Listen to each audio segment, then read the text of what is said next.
Hey guys, today I just wanted to make a quick video talking about a really interesting concept from Vishen Lakhiani of Mindvalley.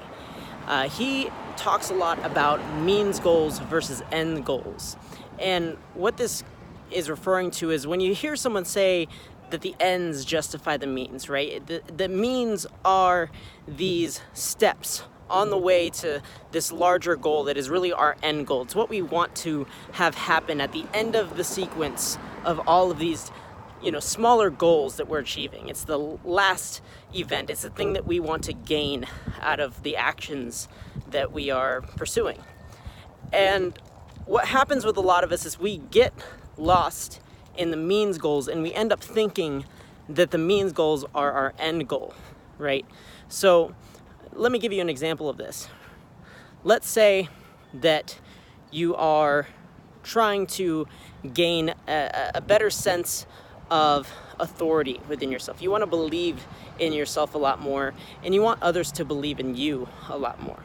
So a way that you might go about doing this is trying to attain some sort of certification, some sort of higher level education about a particular topic and get like a degree, let's say.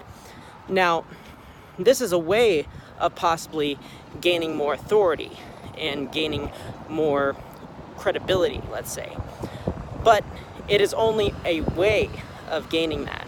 And so what might happen in the process is that our focus begins to move from gaining credibility and authority to then being focused on getting that secondary education.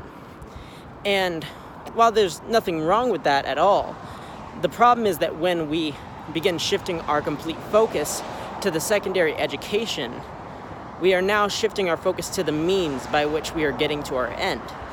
And the problem with this is that there's typically a lot of ways to get to your end goal. There's usually not just one way to get to that goal. And so by focusing too hard on just the means goal, we begin losing sight of our end goal. And what can happen here is things can shift, right? Throughout the time that maybe you're pursuing this secondary education, let's say, you may find that there are other opportunities that are available to you that would allow you to actually gain more authority and credibility. And maybe some of these, opportunities might be things you can do in addition to getting a secondary education. They could be things that might get you there faster and might be actually better opportunities for you to follow. And on top of that, once you are done with your secondary education, you begin losing sight again of that goal of gaining credibility and authority because you've confused gaining this degree or diploma or certification for having more authority and having more credibility. And because of that, maybe once you finish your education, you do not continue pursuing gaining more authority and credibility. And so you then are kind of in a place where you may feel without drive, without a reason to continue moving forward on anything because you've already achieved what you thought was the end goal.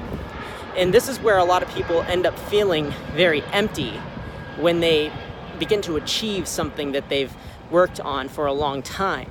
It's that they've confused the means with the end goal, right? Let's take money, for example, as well. A lot of people go after money because what they really want at the end of the day is some sort of freedom or some sort of sense of security that their life is going to be okay.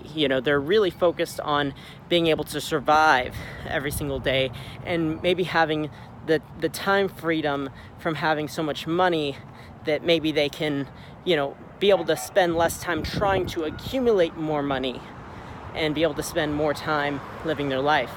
But what happens is when they get too focused on trying to gain money, well, the problem is that you actually might be losing sight of your freedom. And so if you continue the pursuit of trying to gain money, then you may spend so much time trying to do that you don't spend times on the things that you wanted in the first place, the reason why you wanted money. Let's say it was to spend time with your family and your friends, but then you begin to sacrifice the time that you would spend with your family and your friends to gain money because you've confused the means goal with the end goal.